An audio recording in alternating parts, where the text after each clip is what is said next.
नमस्कार, स्वागत है आप सबका हमारी खास सीरीज में और सीरीज का नाम है बिग ट्रेंड्स विद एएस। और इस सीरीज में हम आपकी मुलाकात करवाते हैं बाजार के जाने माने दिग्गज अतुल सूरी साहब से, जो बड़ी तगड़ी रिसर्च करके आपके लिए निकाल कर लाते हैं कुछ ऐसे ट्रेंड्स, वो ट्रेंड्स जो एक्शनेबल है, जो आपके काम के हैं, जिनके दम पर आप अपना एक बढ़िया पोर्टफोलियो बना सकते हैं। अब तक हम 2 एपिसोड्स कर चुके हैं। पहले एपिसोड में हमने आपको बताया कि किस तरह से चुनावों से ठीक 6 महीने पहले और चुनावों के ठीक 6 महीने बाद पिछले 5 इलेक्शन का पूरा विश्लेषण किया और ये बताया कि देखिए भरपूर तेज़ी होती है, इसलिए इलेक्शन से डरिए और घबराइए मत। और आप देख लीजिए मार्केट कहाँ से कहाँ भागते हुए दिख रहे हैं।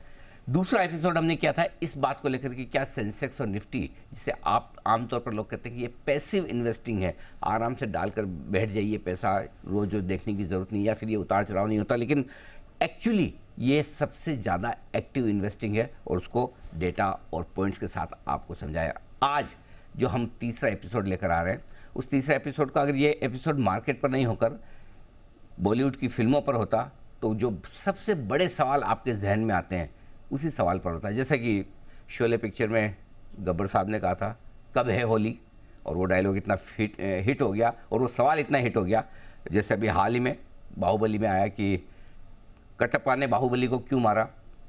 इसी तरह से अगर 2023 में बाजार के लिए अगर एक सवाल होता तो सोचिए क्या सवाल था।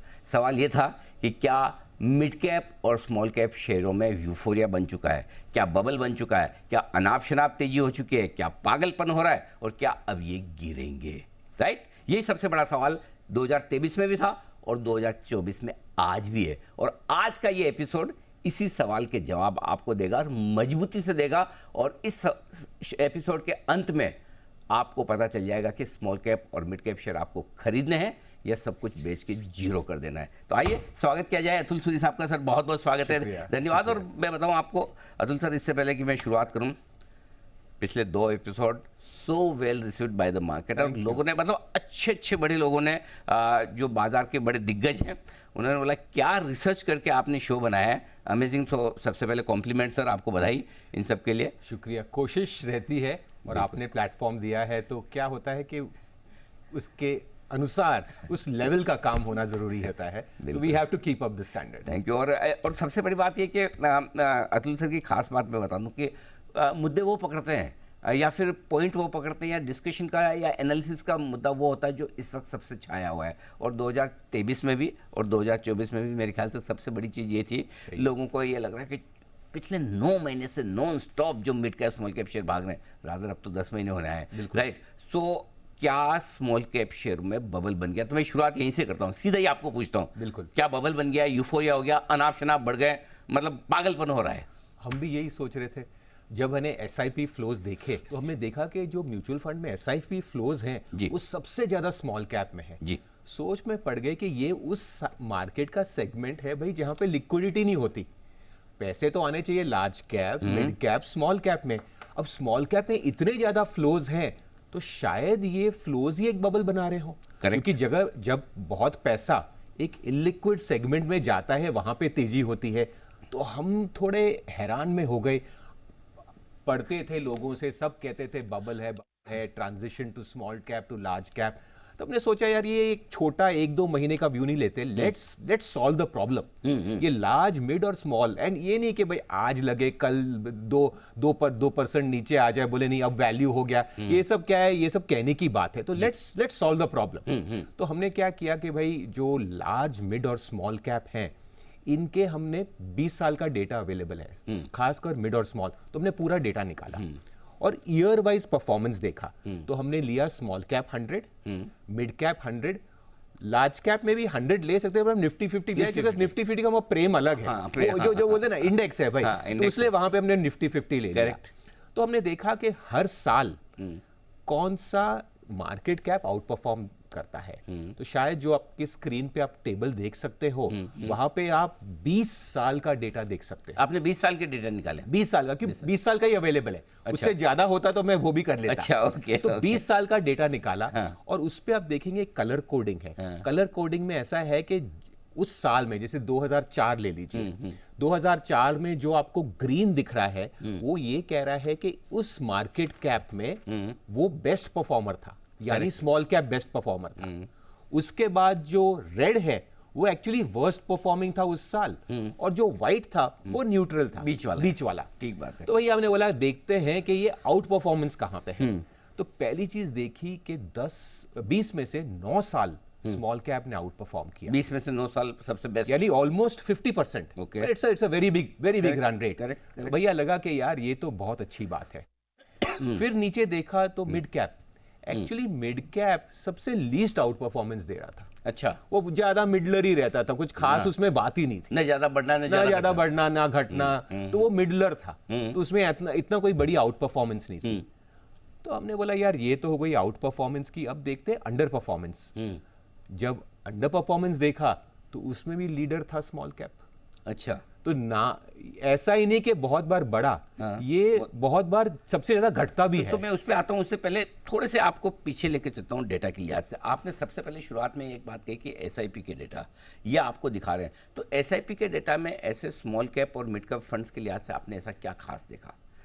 इनमें ये देखा अनिल कि इनके एयूएम इतने बड़े हो गए हैं कि अगर इनको 1% ऑफ उनका फंड किसी एक स्टॉक में लेना भी है, वो भी वो नहीं ले पा सकते। तो इस हिसाब से क्या हो रहा है कि ये फंड्स आज ये 20, 50, 100 नहीं 150, 200 स्टॉक तक पहुंच गए हैं। तो घूम फिर के रियलाइज ये हो रहा है कि भाई ऐसा है इनके पास स्टॉक ही नहीं है इन्वेस्ट करने के लिए, और इतना फ्लोज आ रहे हैं, तो उस कारण एक डर लगता है। ठीक बात, क्योंकि लिक्विडिटी ड्रिवन रैली का क्या होता है कि ये बहुत देर नहीं चलती, जब चलती है पैराबोलिक चलती है, बट जब निकलता है तो वो उसी स्पीड से घटता है। क्योंकि अगर यहाँ पे रिडेम्पशन आए तो जब आप बेचने जाओ, खरीदने में तो फिर भी खरीद लेते हो ऊपर का सर्किट लगा के मुश्किल से, लेकिन जब बेचने जाओ तो वो सर्किट पे सर्किट लगते हैं। तो वो इसकी एक बहुत हमने देखा है हिस्टोरिकली, तो ये एक बहुत बड़ा इशू है। मैं आपसे इंडिविजुअली डेटा पर आऊँ उससे पहले मैं एक बार ये समझना चाहता हूँ कि आपकी जो ये स्टडी है पूरी, इसके कंक्लूजन क्या है, और मैं कंक्लूजन में सीधा सबसे पहले सवाल पूछता हूँ और उसके बाद आप उसको जस्टिफाई कीजिएगा कि आपका ये कंक्लूजन क्यों है। क्या मिड कैप स्मॉल कैप शेयरों में बबल बन गया है? क्या यूफोरिया है? क्या बेच के निकल जाना चाहिए? नहीं मतलब कितना छोटा सा नहीं, एकदम ना, बिल्कुल नहीं। क्योंकि अगर हमने जैसे अब डेटा देखेंगे तो हमने जैसे अभी बात की कि यार स्मॉल कैप्स में ये आर या पार होते हैं। हाँ, करेक्ट। तो जब बुल मार्केट होता है आप देखेंगे कि small caps always outperform, और वो क्या है कि जो लार्ज कैप निफ्टी से almost to a factor of 2, मतलब दुगना जैसा परफॉर्मेंस आता है। मतलब तेजी के मार्केट में आप ये कह रहे हैं कि निफ्टी के मुकाबले में स्मॉल कैप शेयरों की परफॉर्मेंस लगभग दुगनी होती है हर समय, आप देखेंगे। और इस हिसाब से जैसे मैंने आपको, और ये आप 20 साल की स्टडी करते 20 साल अगर आप देखेंगे तो ये तो भाई हो गई कि विनर और लूजर नंबर जो है ईयर वाइज, लेकिन हमने सोचा यार इससे अपने को जवाब नहीं आ रहा भाई, 9 बार विनर हो 8 बार लूजर हो, उससे मेरा क्या होता है। करेक्ट। एज ए इन्वेस्टर मेरे लिए क्या जरूरी है, CAGR। हाँ, सालाना कितनी कमाई हो रही है, कि हमारा ये जो तीनों कैप्स में से अल्टीमेटली CAGR कहां पे है। करेक्ट। तो आप देखेंगे कि स्मॉल कैप का 20 साल का CAGR 14.6 था। करेक्ट, ठीक है। इंटरेस्टिंगली मिड कैप का CAGR ऑलमोस्ट 16% था। ओके। और ये इंस्पाइट ऑफ द फैक्ट जैसे मैंने बताया कि ये एक्चुअली विनर्स बहुत कम करता है। तो घूम फिर के ये देखा कि भाई ये मिड कैप में जो है अच्छा, CAGR हाईएस्ट है। हाईएस्ट CAGR 16% के आसपास आपकी मिड कैप, यानी कि मिड कैप सबसे ज्यादा सालाना रिटर्न देने के काम। और जबकि आप ये कह रहे हैं कि मिड कैप इंडेक्स के जो रिटर्न है वो मिडलर है, वो न बहुत ऊपर न बहुत नीचे, स्टेबिलिटी भी है, वॉलेटिलिटी भी कम है। उस पर मैं उससे पहले फिर मुझे एक चीज समझाइए, मिड कैप या स्मॉल कैप बेहतर कौन है लॉन्ग टर्म में? लॉन्ग टर्म के लिए मिड कैप बेहतर है। Okay. सिर्फ ये CAGR का कारण नहीं है। तो अगर हमने फिर ये एक CAGR का ग्राफ बताया जहां पे हमने देखा कि भाई ये ईयरली इसका परफॉर्मेंस कैसा है। देखिए ये बहुत इजी है कहना कि बुल मार्केट में स्मॉल कैप बढ़ेगा, लेकिन तकलीफ क्या है कि इसको अंदाजा लगाना, उसमें टॉप में बेचना, बॉटम में, ये सब कहने के लिए अच्छा है, बट एज ए इन्वेस्टर जो 5, 10, 15, 20 साल कहता है, हमें उस कैटेगरी में होना चाहिए, उस मार्केट कैप में होना चाहिए which number 1 gives you highest CAGR and which has lowest volatility. Volatility is a very big danger. Volatility इसमें क्या होता है, वोलेटिलिटी अनिल जी क्या होता है कि जब रिटर्न आती होती है तो उसमें लोग डबलिंग कर देते हैं, डबलिंग टॉप में होता है, लेकिन जब घटता है, लॉस होता है, तब रिडेम्पशन हो जाता है। एक चीज मैं आपके अनुभव से जानना चाहूँ, देखिए चलिए मैं ये समझता हूँ कि एग्जिट करना तो स्मॉल कैप में थोड़ा मुश्किल काम है, और जब गिरते तो बड़ा मुश्किल है। लेकिन क्या आपको लगता है, आपके एक्सपीरियंस से, कि एंट्री करना ज़्यादा ईजी? क्यों? क्योंकि देखिए, अगर बुल रन बन रहा है तो सबसे पहले काम बनेगा लार्ज कैप्स में। लार्ज कैप बताते हैं कि हम तेजी के मार्केट में जा रहे हैं, फिर मिड कैप पीछे आते हैं। तो जब तक हम लार्ज कैप छूट गया, मिड कैप ले पाए नहीं ले पाए, लेकिन अब समझ में आ जाता है कि मार्केट बड़े तेजी में है तो स्मॉल कैप ले तो पाते हैं, कम से कम एंट्री तो ठीक हो जाती है। हमने ये जो CAGR का रिटर्न देखा, अगर आप ये लाइंस की रिलेशनशिप देखिए तो आप देखेंगे जैसे 2003-2008 बुल मार्केट था, जो स्मॉल कैप का आउट परफॉर्मेंस था वो निफ्टी या लार्ज कैप से ऑलमोस्ट दुगना था। ये हर बुल मार्केट में ऐसे होगा, लेकिन जब करेक्शन आया तो स्मॉल कैप ने जो भी उसके एडवांटेज था, जो भी उसका आउट परफॉर्मेंस था, सब वापस दे दिया। सो स्मॉल कैप का ये नेचर है कि ये बुल मार्केट में ऑलमोस्ट डबलर आउट परफॉर्म करता है, लेकिन जब करेक्शन आती है वो जो आउट परफॉर्मेंस है वो सब वापस दे देता है। करेक्ट। अच्छा, तो हमने small cap versus mid cap की बात की, अब मैं बात करता हूँ mid cap versus large cap. अगर लॉन्ग टर्म व्यू के हिसाब से देखते हैं कि मैं मिड कैप खरीदूं या लार्ज कैप खरीदूं, रिस्क के हिसाब से और रिटर्न के लिहाज से क्या बेहतर है? मुझे लगता है mid cap is the best. अच्छा। बिकॉज एक तो आप देखेंगे returns point of view, the returns are superior, और उसकी जो वोलेटिलिटी होती है वो स्मॉल कैप से कम होती है। सो एज ए इन्वेस्टर मैं क्या चाहता हूं, मुझे हायर रिटर्न चाहिए, number one. Correct. And number two, मुझे लोअर वोलेटिलिटी चाहिए। करेक्ट। तो ये जो कैरेक्टरिस्टिक है ये हमको खासकर मिड कैप में दिखता है। तो हमने जो है 2 रेशो चार्ट्स किए हैं जो आप शायद स्क्रीन पे देख सकते हैं। One is mid cap versus small cap 20 साल का। आप देखेंगे कि इसका जो एंगल है, इसका जो मूवमेंट है वो लेफ्ट टू राइट ऊपर जा रहा है। रेशियो में क्या होता है, रिलेटिव आउट परफॉर्मेंस। वैसा ही हमने जो mid cap versus large cap किया है दूसरे ग्राफ में, आप वहां भी देखेंगे कि over 20 years mid cap has relatively out perform large cap. तो अल्टीमेटली एज ए इन्वेस्टर जो मैं कहना चाहता हूं कि स्मॉल कैप अच्छा है, एक्साइटमेंट है, बुल मार्केट में बहुत पैसा बनता है, लेकिन जब बेयर मार्केट में आता है तो वो बहुत सारा पैसा चला जाता है। और तकलीफ ये है कि सबसे ज्यादा एलोकेशन वो टॉप में ही आता है। जो पहला सवाल तो मेरा था कि क्या बबल है, दूसरा सवाल मेरा ये कि फिर जो 2023 में सबसे ज़्यादा चर्चा इस बात की हुई, खासतौर से सेकंड हाफ में, 2024 की शुरुआत में भी हम इस पर बात कर रहे हैं कि भाई mid cap small cap share बेच के लार्ज कैप में शिफ्ट हो जाओ। तो क्या ये चर्चा वाकई में समझदारी वाली बात है या बड़े लोगों की बड़ी बातें? नहीं, मुझे नहीं लगता। देखिए, अल्टीमेटली अगर ये बुल मार्केट रहा तो स्मॉल कैप की आउट परफॉर्मेंस रहेगी। ये जैसे 2003-2008 है, 5 साल का बुल मार्केट था। अब वहां पे जाके देखिए तो मुझे लग रहा है कि ये जो बुल मार्केट है, देखिए करेक्शंस आएंगे, बट अगर आप, मुझे ये बुल मार्केट का जो नेचर लग रहा है ये ए मच लॉन्गर टर्म है। तो थोड़े दिन शायद लार्ज कैप आउट परफॉर्म करे, बट स्मॉल कैप का नेचर है कि ये आउट परफॉर्म करता है बुल मार्केट में। As I said, I keep repeating, तकलीफ ये है कि इसमें आपको बेचना भी आना चाहिए। बस, तो मतलब जहां से आपको लगे कि भाई ब्रेक लग रहा है और रिवर्स होने वाली है गाड़ी, वहां पे आपको एग्जिट प्लान कर लेना है। अच्छा, एक चीज और है जो mid cap small cap share, और मैं ये कहना चाहता हूं, अगर आप एग्जिट नहीं प्लान कर सकते, ये बहुत मुश्किल चीज है, तो आप मिड कैप में ही रहिए ना। उसमें at the end of the duration return भी अच्छे हैं, वोलेटिलिटी कम है, क्योंकि वो हर साल स्मॉल मिड लार्ज करना, ये क्या है कि हमारे जैसे लोगों के लिए ठीक है जो बाजार में पूरे दिन है, बट एज ए इन्वेस्टर अगर आपको एक मार्केट कैप चुनना ही है तो मिड कैप में रहिए।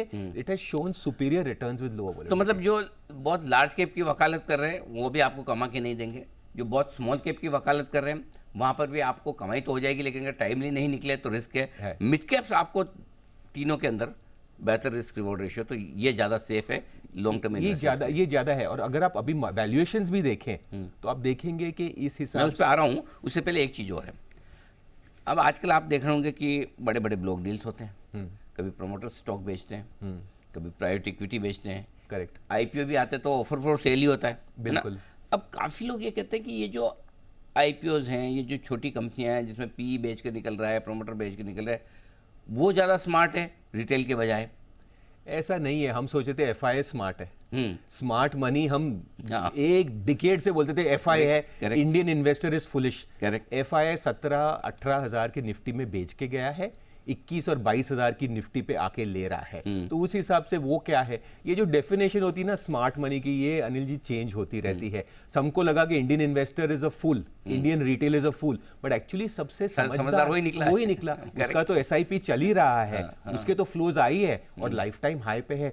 घटते मार्केट में इन्होंने तो लिया है। एब्सोल्युटली। अच्छा, वोलेटिलिटी के लिहाज से जैसा आप बता भी रहते हैं, तो फिर उस लिहाज से तीनों कैटेगरी में किसको रखा जाए टॉप पर, मिड कैप से? मेरे हिसाब से मिड कैप रखा जाए, क्योंकि अगर हम सोचे तो हमने थोड़ा और सोचा भाई ये मिड कैप में ऐसा क्या है, क्यों परफॉर्मेंस आती है, टॉप विनर में तो है ही नहीं। तो क्या होता है, अगर आप देखिए तो जो स्मॉल कैप स्टॉक अच्छे होते हैं वो एक्चुअली मिड कैप हो जाते हैं। हाँ, तो उनका जो जूस होता है, ये इंटरेस्टिंग चीज है, जो उनका जूस है वो तो उसको मिड कैप बकेट में देता है, और जो अच्छी नहीं है, जो पड़ा रहता है, वो स्मॉल कैप ही रहता है। अब आपकी स्टडी में एक और चीज समझ में आई कि आपका मिड कैप इंडेक्स क्यों बेहतर परफॉर्म कर रहा है स्मॉल कैप के मुकाबले में, क्योंकि थोड़े टाइम बाद small cap stocks mid cap में जो अच्छा होता है वो ऊपर आ जाता है। हाँ, अच्छा जैसे थोड़ा होगा बेहतर हो जाएगा, क्योंकि अच्छा लार्ज कैप में तो जाने की जगह कम है, लेकिन स्मॉल से मिड कैप में जो आपका प्रमोशन होता है, करेक्ट, वो मिड कैप शेयरों में, और वो उनका गोल्डन पीरियड है, गोल्डन पीरियड होता है, स्मॉल कैप से ऊपर आए और लार्ज कैप के बनने तक की बीच की जो कहानी, ग्रोथ फेज होता है, और वो उनका ग्रोथ फेज होता है। आज ये बहुत ही इंटरेस्टिंग आपका ये निकल के आया कि भाई लोग लड़ते रहते हैं लार्ज कैप के और स्मॉल कैप के चक्कर में, लेकिन असली मजा मिड कैप में है। अच्छा, एक स्वीट स्पॉट बोलते हैं। हाँ, स्वीट स्पॉट। अच्छा, एक और चीज जो मैं आपसे जानना चाहता हूँ, भाई कई बार लोग कहते हैं कि महंगा बहुत हो गया, मार्केट महंगा है, स्मॉल कैप महंगा है, लार्ज कैप महंगा है, इंडिविजुअली स्टॉक तो हो सकते हैं, कोई भी कम ज़्यादा वो अलग बात है, बट क्या वाकई में आज की तारीख में, अगर आप हिस्टोरिकल डेटा के लिहाज से मुझे बता पाएँ कि क्या वाकई में आपको लगता है कि महंगे हैं? महंगे हैं तो क्या है, लार्ज कैप महंगे हैं, स्मॉल कैप महंगे हैं, मिड कैप हैं, या तीनों नहीं और तीनों महंगे हैं? देखिए, पहली चीज़ अगर आप देखेंगे टेबल पे, तो मोटा मोटा जो हिस्टोरिकल मीडियन पीई है, हमने 10 साल तक ये एनालिसिस किया है, ऐसा कहीं पे एक्सेसेस नहीं है। अच्छा, नहीं है, सस्ता भी नहीं है कि बार्गेन है, but actually it is near average. So ऐसी बात नहीं है कि अपने को डरना है। अगर इसमें अर्निंग्स आए तो यही चीज सस्ती भी हो सकती है। तो एक चीज मुझे ऐसा लगता है कि बबल ही है। बबल में होता है कि जब ये मीडियन पी से बहुत आगे निकल गया होता है। और इसमें भी आप देखेंगे कि जो हम मिड कैप्स की बात कर रहे हैं, जो मिड कैप इंडेक्स का पी है वो मीडियन से एक्चुअली डिस्काउंट पे है। तो इसलिए मुझे लग रहा है कि ये जो स्टोरी है कि ये एक बबल है, यूफोरिया है, मैं सिर्फ ये कहना चाहता हूं, ये तो हर बुल मार्केट का नेचर है। हर बुल मार्केट में स्मॉल कैप आउट परफॉर्म करता है। सच्चाई तब पड़ती है जब मार्केट करेक्ट होता है। अगर आप इसे नहीं खेल सकते तो फिर आप मिड कैप में ही रहिए। तो अब आप ये कह रहे हैं ये मीडियन के हिसाब से आप कंपेयर कर रहे हैं, ठीक है, और अभी जैसे निफ्टी पे हम लगभग 23 के मल्टीपल पर हैं, बिल्कुल, निफ्टी मिड कैप में हम लगभग 21 के मल्टीपल पर हैं, हाँ। स्मॉल कैप पे लगभग हम 28 के मल्टीपल पर हैं, ठीक है, जब ये एवरेज है, नहीं अभी का है, जबकि एवरेज आपका 10 साल का अभी भी लगभग निफ्टी में वहीं पहुंचा है, मिड कैप स्मॉल कैप शेयरों में तो अभी बहुत दूर है, हाँ। जैसे मिड कैप में आप बोल रहे हैं 10 साल का एवरेज पी 26 का है, हमें अभी 21 पे ही है, बहुत जगह है। क्वेश्चन है कि यहाँ पे अपॉर्चुनिटीज है, सिर्फ जो चीज बढ़ जाती है ऐसा नहीं कि हमें उसे डरना चाहिए। एज आई सेड, मैं लोगों को ये तो कि ऐसा नहीं कि एक साल तेजी एक साल मंदी होगी। लोग 2003 और 2005 का बुल मार्केट भूल गए हैं, जब 5 साल की बुल मार्केट है। अगर पिछला अच्छा साल था तो अगला साल भी अच्छा हो सकता है। ऐसा कोई रूल नहीं है कि पिछला साल अच्छा था ये साल खा, ये हमारी मेंटल लिमिटेशन है। इसके लिए आपको जाके हिस्ट्री पढ़िए, चार्ट्स देखिए, साइकिल्स देखिए, तो और उस हिसाब से आपका ये जो डर है वो कम हो जाएगा। तो इसका मतलब है कि देखो यूफोरिया कब बनता है, पहले तो अगर आप एवरेज जो वैल्यूशंस हैं, एवरेज पी है, उससे नीचे ट्रेड करें तो अभी तक तो एवरेज आने में भी आपके पास जगह। बिल्कुल, एवरेज कब निकलती है, जब कभी बहुत ज़्यादा होता है, कभी बहुत कम होता है, तो अभी तक तो हमें एवरेज पहुंचना बाकी है। एवरेज पहुंचने के बाद जब और बढ़ेंगे तब जाके यूफोरिया बनेगा। बिल्कुल, मुझे नहीं लगता कि ये हम टॉप पे हैं, हम एक मिड सेक्शन पे है। सच्चाई है, बड़ा है, शॉर्ट टर्म करेक्शन आएगी, उसका नेचर है मार्केट का, वो बहुत अच्छी बात है। उसमें आपने एक चीज बहुत इंटरेस्टिंग मैं आपके डेटा में देख रहा था, आपने 2020 का मुझे बताया। लोगों को लगता है स्मॉल कैप बहुत बढ़ गया। 2020 का आप मुझे बताइए, आपने जो डेटा बनाया कि 2020 में तो स्मॉल कैप, सॉरी 2022 में इनफैक्ट स्मॉल कैप तो नेगेटिव था। बिल्कुल, अगर आप 2022 देखें तो निफ्टी कुछ 3-4% ऊपर था, मिड कैप 3-4, उस time small cap was down 14%। तो जो स्मॉल कैप कर रहा है, जो उसने 2023 में किया है, वो तो उस अंडर परफॉर्मेंस को रिकवरी किया है। अब पिछले साल का 14% नेगेटिव वो तो कवर करे, वो कवर किया है, और ये अब ये बात बन रही है कि ये अब आउट परफॉर्मेंस करेगा। और ये जैसे मैंने कहा, इसका एक नेचर है, ये हर बुल मार्केट में पिछले 20 साल हुआ है, इस साल इस टाइम भी होगा। तो अतुल सर एक चीज़ बताइए फिर हमारे दर्शकों के लिए, आम निवेशकों के लिए, क्या अभी भी मिड कैप और स्मॉल कैप शेयरों में पैसा लगाने का मौका है? मेरे हिसाब से कि जहां भी मिड कैप और स्मॉल कैप, अभी जैसे अभी क्वार्टरली नंबर्स आएंगे, जहां भी इंप्रेसिव नंबर्स आएंगे, मेरे हिसाब से अभी भी इसमें अपॉर्चुनिटी है। एक आप ब्लैंकेट नहीं कह सकते कि भाई स्मॉल कैप बबल है या मिड कैप बबल है। ठीक है, चले हैं, फेयर वैल्यूएशन है, बट जहां भी अर्निंग्स आएगी तो वो अपने आप सस्ते हो जाते हैं। तो मेरे हिसाब से अगर आप अर्निंग्स बेस देखेंगे, और ये जैसे क्वार्टरली नंबर जरूरी बहुत इंपॉर्टेंट रहेंगे, आई फील यहाँ अभी भी अपॉर्चुनिटी है। हमें एक ब्लैंकेट स्टेटमेंट नहीं मानना चाहिए कि स्मॉल कैप बबल है। वाह। तो अब अगर आपको कोई फ़ोन करे, बोले कि अपने सारे शेयर बेच दो, मिड कैप स्मॉल कैप में यूफोरिया है, तो आपको कुछ नहीं करना है, मतलब शेयर तो बेचनी नहीं, वो तो मैं बार बार कहता हूँ कि hold is our bold call, वो तो पकड़ के रखना है। लेकिन उसके अलावा अतुल सर का ये शो आप दिखा दीजिए कि डेटा के बेसिस पे, पास्ट ट्रेंड्स के बेसिस पे, हिस्ट्री के बेसिस पे क्यों अभी भी हम बबल से बहुत दूर है। तो पहली चीज़, मिड कैप और स्मॉल कैप शेयर अपनी एवरेज वैल्यूएशन से भी सस्ते हैं। यूफोरिया, बबल, अनाप शनाप तेजी, इसमें तो अभी बहुत टाइम है, अभी तो एवरेज तक भी नहीं पहुंचे, पहली चीज़। दूसरी चीज़, एक और आंखें खोलने वाली स्टडी जो बताई है अतुल सर ने, वो ये कि न लार्ज कैप न स्मॉल कैप, सबसे बढ़िया है मिड कैप्स। मिड कैप्स आपको रिस्क भी कम है और रिटर्न भी तीनों में सबसे ज़्यादा देते हैं। और तीसरी चीज़ है कि स्मॉल कैप शेयरों में आपको एक ही चीज़ ध्यान रखनी है, तेज़ी के मार्केट में सबसे ज़्यादा पैसा ये बनाते हैं, लेकिन स्मार्टेस्ट एक ही जगह चाहिए, गाड़ी बंद होने के पहले ही आपको उतरना पड़ेगा। चलती गाड़ी में चढ़िए और चलती में उतरिए, वो करना बहुत ज़रूरी, क्योंकि अगर ये रह गए तो फिर वो आपके घर जवाई दामाद बन के रह जाते हैं, और फिर उसके बाद उनको आपको अगली तेज़ी तक इंतज़ार करना होता है। तो यहाँ पर स्मॉल कैप शेयरों में पैसा बड़ा बनेगा, ज़्यादा बनेगा, जल्दी बनेगा, लेकिन एंट्री के साथ एग्जिट ज़्यादा इंपॉर्टेंट है। तो आज की बिग ट्रेंड्स विद एएस की स्टडीज़ में ये 3 खास बातें, खास चीज़ें आपके लिए जो आपको ध्यान रखनी चाहिए, और ये ध्यान रखेंगे तभी आप बाज़ार के इस सबसे बड़े बुलरन, हिंदुस्तान के इतिहास के सबसे बड़े बुलरन को एंजॉय कर पाएंगे, वेल्थ बना पाएंगे। अतुल सर बहुत बहुत धन्यवाद आपका। ये बहुत ही शानदार स्टडीज और शानदार डेटा क्रंचिंग आपने जो किए, और अब 3 एपिसोड के बाद मेरी एक्सपेक्टेशन आपसे बहुत बढ़ गई है। अगले महीने के लिए मुझे और भी मैं उम्मीद करता हूँ कुछ अलग करेंगे, कुछ दमदार, कुछ अलग करेंगे। बिल्कुल सर, इंतजार रहेगा आपकी स्टडीज का। मुझे भी और हमारे सारे दर्शकों को भी बहुत बहुत धन्यवाद आज के लिए। Thank you so much. इस शो में खास इतना ही, बस मुझे दीजिए इजाज़त। नमस्कार।